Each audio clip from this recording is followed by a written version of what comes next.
안녕하세요. 대구 시민들을 위해 대구시 소청심사위원, 감사청구 심의위원을 맡아 활동해온 대구시 인권옴부즈만 박문희 변호사입니다.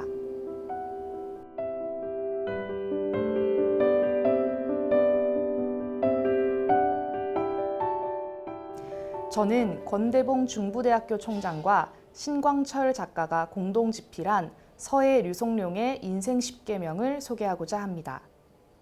서해 류성룡 선생은 조선의 대표적 재상 중 한 분으로 문관이지만 전쟁의 지휘관을 맡아 전시의 내각을 이끌며 나라의 위기를 극복해냈습니다.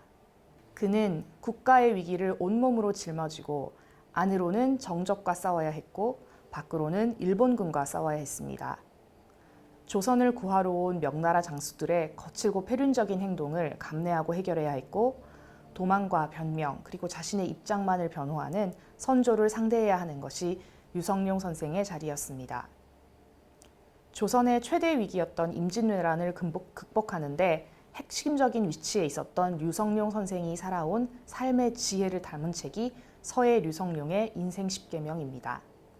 위기를 지혜롭게 해결하고 미래를 대비하는 처세를 배울 수 있는 책이라고 생각합니다. 서해 선생은 기나긴 전쟁이 끝난 후 과거를 징계하고 미래를 대비한다라는 의미의 징비록을 펴내 후대에게 다시는 전쟁이 일어나지 않도록 대비하라는 교훈을 남겼습니다. 과거의 잘못을 반성하고 미래를 준비하는 전략의 의미를 가지고 있는데 10계명 하나하나가 인생을 살아가는 데 중요한 가르침을 줍니다. 내용은 이렇습니다. 하나, 외부의 적과는 싸워도 내부의 적과는 싸우지 마라. 둘, 전쟁을 대비하지 않고 평화를 누리지 마라. 셋, 결단의 순간에 망설이지 마라. 넷, 옳은 일을 했다고 당장 인정받을 거라고 기대하지 마라. 다섯, 현장을 모르고 탁상공론으로 정책을 만들지 마라. 여섯, 고정관념을 깨지 않고 세상에 인재가 없다고 하지 마라. 일곱, 능력을 보지 않고 신분과 학력을 이야기하지 마라.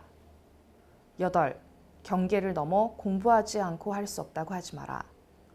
아홉, 마음을 통하려고 노력하지 않고 도와주는 사람이 없다고 한탄하지 마라. 열, 반성하는 삶을 살지 않고 내 인생만 힘들다고 하지 마라. 이 책은 류성룡 선생이 전시내각을 진두지휘하며 국난을 헤쳐나간 정신의 원천이 무엇인지를 찾아내려 했습니다. 류성룡 선생은 중도를 몸에 익힌 인물입니다. 좌우로 기울지 않고 상하로 어긋나지 않는 처세는 전란 속에서도 빛났습니다. 유학자였지만 유학에 갇히지 않고 양명학과 불교 사상에도 관심을 보이며 열린 사고를 가진 인물입니다.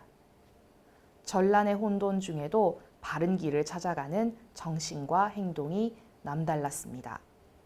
변덕이 심하고 때론 잔인하기까지 한 선조를 상대하는 류성룡 선생의 자세로부터 인생길에서 만나게 되는 상사와의 관계를 어떻게 해야 하는가를 배울 수 있습니다. 나와 의견이 다른 사람과 함께 정책을 개발하고 미래를 계획해야 하는 어려움에 처할 때 류성룡 선생은 싸우지 않고 해결하는 방법을 찾아내곤 했습니다. 류성룡 선생은 인생의 전략가였습니다. 곤란에 처할 때마다 일이 벌어진 현장에서 해결 방법을 찾아내는 발군의 능력을 보여주었습니다. 류성룡 선생은 지혜와 현명함을 가진 인물이었고 중도를 지키는 현장주의자였습니다. 이순신 장군과 권유울 장군이라는 인재를 발굴해 전쟁에서 승리하는 결정적 역할을 할 수 있도록 했습니다. 이 책을 통해 조선의 명재상 류성룡 선생으로부터 삶의 지혜를 배워 여러분의 삶을 더욱 값지게 가꾸어 나가는 데 도움이 되길 바랍니다. 감사합니다.